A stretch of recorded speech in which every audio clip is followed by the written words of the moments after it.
نحمده ونصلي على رسوله الكريم أما بعد فأعوذ بالله من الشيطان الرجيم بسم الله الرحمن الرحيم إن الإنسان خلق هلوعا আজ দারুল মাদ্রাসা 42তম বার্ষিক সালানা আঞ্জুমান শ্রদ্ধেয় বিচারক মণ্ডলী, সম্মানীয় শিক্ষক মণ্ডলী, আমি আপনাদের সকলের মাঝে যে বিষয়বস্তু নিয়ে উপস্থিত হয়েছি, আমার মূল্যবান বিষয়বস্তু হলো পরিচ্ছন্ন হৃদয়।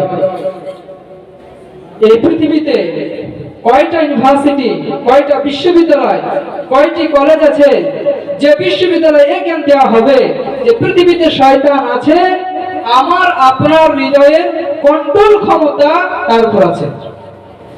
সম্মানীয় উপস্থিতি, আল্লাহ সুবহানাহু ওয়া তাআলা মানব জাতিকে যত বৈশিষ্ট্য দিয়ে তৈরি করেছে, অর্থাৎ একটা মানব জাতির ভেতরে যত বৈশিষ্ট্য আছে তার মধ্যে একটা হলো দাসত্ব। মহান আল্লাহ পবিত্র গ্রন্থ আল কোরআন উল্লেখ করা হয়েছে সূরা জারিয়াত আয়াত নম্বর 56। আল্লাহ সুবহানাহু ওয়া তাআলা বলেন, ওয়া খালাকাতুল জিন্না ওয়াল ইনসা ইল্লা লিয়াবুদুন, আমি জিন এবং ইনসান সম্প্রদায়কে সৃষ্টি করেছি আমার ইবাদতের জন্য। এছাড়া মহান আল্লাহ পবিত্র গ্রন্থ আল কোরআন সূরা বাকারা আয়াত নম্বর 208 এর মধ্যে বলেন, ইয়া আইয়ুহাল্লাযীনা আমানু উদখুলু ফিস-সিলমি কাফা, হে ঈমানদারগণ তোমরা পরিপূর্ণভাবে ইসলামের ভিতর প্রবেশ করো। ওয়ালা তাত্তাবিউ খুতুওয়াতিশ শাইতান, আর শয়তানের দাসত্ব, শয়তানের গোলামি, শয়তানের আনুগত্য করো না। ইন্নাহু লাকুম আদুউন মুবিন, তিনি নিশ্চয়ই প্রকাশ্য শত্রু দুশমন। উক্ত দুই আয়াতের মধ্যে বোঝা যায় যে আল্লাহ সুবহানাহু ওয়া তাআলা দাসত্ব করতে হবে, আল্লাহকে সন্তুষ্ট করতে হবে, ইসলামের ভিতরে পরিপূর্ণভাবে প্রবেশ করতে হবে, শয়তানের দাসত্ব করা যাবে না, কারণ সেটা প্রকাশ্য শত্রু। এছাড়া পবিত্র গ্রন্থ আল কোরআন উল্লেখ করা হয়েছে সূরা আন-নাম আয়াত নম্বর 53। আল্লাহ সুবহানাহু ওয়া তাআলা এই আয়াতের মধ্যে বলছেন, ওয়া আন্না হাযা সিরাতুল মুস্তাকিম ফাতাত্তাবিউ ওয়া লা তাত্তাবিউ সুবুলা, এইটাই হলো সিরাতুল মুস্তাকিম, তোমরা এই সিরাতুল মুস্তাকিমের আনুগত্য করো, এই সিরাতুল মুস্তাকিমে তোমরা অনুসরণ করো, অনেক রাস্তা অবলম্বন করো না। ফাতাফারাকা বিকুম আনিস সাবিলি যালিকুম ওয়াসাকুম বিহি লাআল্লাকুম তাত্তাকুন, যদি অনেক রাস্তা অবলম্বন করো তাহলে আসল মাকসাদ থেকে তোমরা হারিয়ে যাবে। এখন এই দাসত্ব, এখন এই গোলামি আমরা শয়তানের কেন করি? কারণ একটাই, যে শয়তান আমাদেরকে ভয় দেখায়। তুমি দাড়ি রাখো না, দাড়ি যদি না রাখি, যদি দাড়ি রাখো তাহলে তোমার চাকরি থাকবে না, অর্থের ভয়, আমি কি খাবো, আমার স্ত্রী কি খাবে, আমার সন্তান কি খাবে, আমার সংসার কি করে চলবে, এই যে ভয় করে দেখায়, করে শয়তান ভয় দেখায়। সূরা মারিজের 19 নম্বর আয়াতে আল্লাহ সুবহানাহু ওয়া তাআলা উল্লেখ করে বলেন, ইন্নাল ইনসানা খুলিকা হালুয়া, আমি মানব সম্প্রদায়কে, ইনসান জাতিকে সৃষ্টি করেছি দুর্বল, বেধৈর্য, বেসবর, অর্থাৎ মানব জাতির একটা ভয়, খৌফ হৃদয়ের মধ্যে কাজ করে। আর এই শয়তানের ভয়ে, শয়তানের দাসত্ব, শয়তানের গোলামি অনেক ভাবে, অনেক কৌশলে শয়তান আমাদেরকে ভয় দেখায় আর তার দাসত্ব করে বসে। অর্থাৎ এই শয়তানের দাসত্ব থেকে, শয়তানের গোলামি থেকে বাঁচার জন্য 5টা পয়েন্ট আছে। এক, সেটা হলো তাওহীদ। সারা পৃথিবীর যত চাওয়া এবং পাওয়া সবকিছুকে উঠিয়ে নিয়ে একচ্ছত্র মালিকানা যার হাতে, বিশ্বজগৎ সৃষ্টিকর্তা মহান আল্লাহ সুবহানাহু ওয়া তাআলার ইবাদত করতে হবে।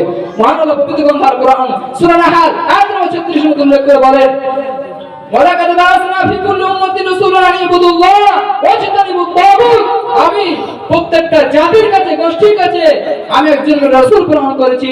কি দিয়ে? কারণ উদ্দেশ্য হলো আন ইবুদুল্লাহ, আমার দাসত্ব, আমার গোলামি করবে, আর শিরক বিদআত মুক্ত জীবন করবে, শয়তানের দাসত্ব করবে না, শিরক করবে না, বিদআত করবে না। সম্মানিত উপস্থিতি, একটা হলো তাওহীদ, দুই সেটা হলো সালাত। মানুষকে যখন সালাতের কথা বলা হয়, নামাজের কথা বলা হয়, মানুষ বুঝতে পারে না যে নামাজের ভিতরে কত পবিত্র রয়েছে, নামাজের ভিতরে কত ফজিলত রয়েছে, কত বরকত রয়েছে। আমি বলিনি, মহান আল্লাহ পবিত্র গ্রন্থ আল কোরআন উল্লেখ করা হয়েছে সূরা আনকাবুত আয়াত নম্বর 45, ইন্না সালাতা তানহা আনিল ফাহশাই ওয়াল মুনকার, নিশ্চয় অশ্লীল, অপকর্ম, খারাপ, শয়তানের দাসত্ব, সমস্ত পূর্খান্ত নোংরামি থেকে রক্ষা করতে পারে একমাত্র নামাজ। এছাড়াও সুনান তিরমিজি হাদিস নম্বর 204, হাদিসের বর্ণনাকারী হলেন আনাস রাদিয়াল্লাহু আনহু, তিনি বলেন, কোন ব্যক্তি যদি পর 40 দিন একটানা তাকবীরে তাহরিমা সহ সালাত আদায় করে, আল্লাহ সুবহানাহু ওয়া তাআলা সেই ব্যক্তিকে মুনাফিকি থেকে, জাহান্নাম থেকে পরিত্রাণ দিতে পারে।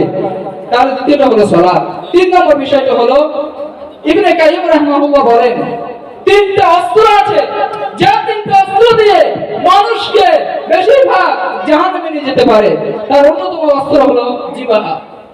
কারণ শয়তান মানুষকে অতি সহজে সিম্পল ভাবে জাহান্নামে নিয়ে যাবে জিহ্বা দ্বারা। জীবনদান মুহূর্তের মধ্যে গীবত করছে, অপবাদ মুহূর্তের মধ্যে দিয়ে দিচ্ছে।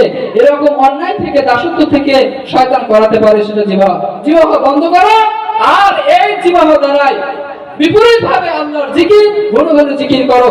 আল্লাহ আপনাকে ভালোবাসে, এর মাপকাঠি যে আপনি 20 কোটি টাকার মালিক, 10টা সন্তানের মালিক না, আপনাকে আল্লাহ কতটুকু দাসত্ব করা, কতটুকু জিকির করা তৌফিক দিয়েছে।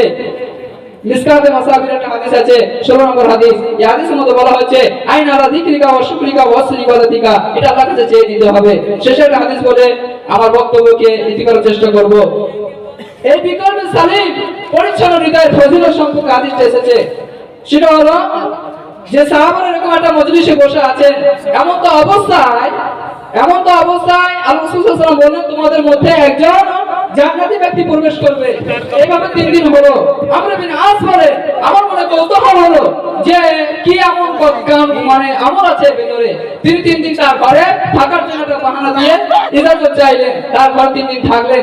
তিনি বলেন মাফি আমালি বিকাশের আছে আমালি, তার ভেতরে কোনো আমলই বেশি ইবাদত আমি দেখলাম না। 3 দিন পর তাকে বলা হলো, কিন্তু সে এমনি বলছে হ্যাঁ আমার কোনো আমল নাই, এই বলে বিদায় নেবে।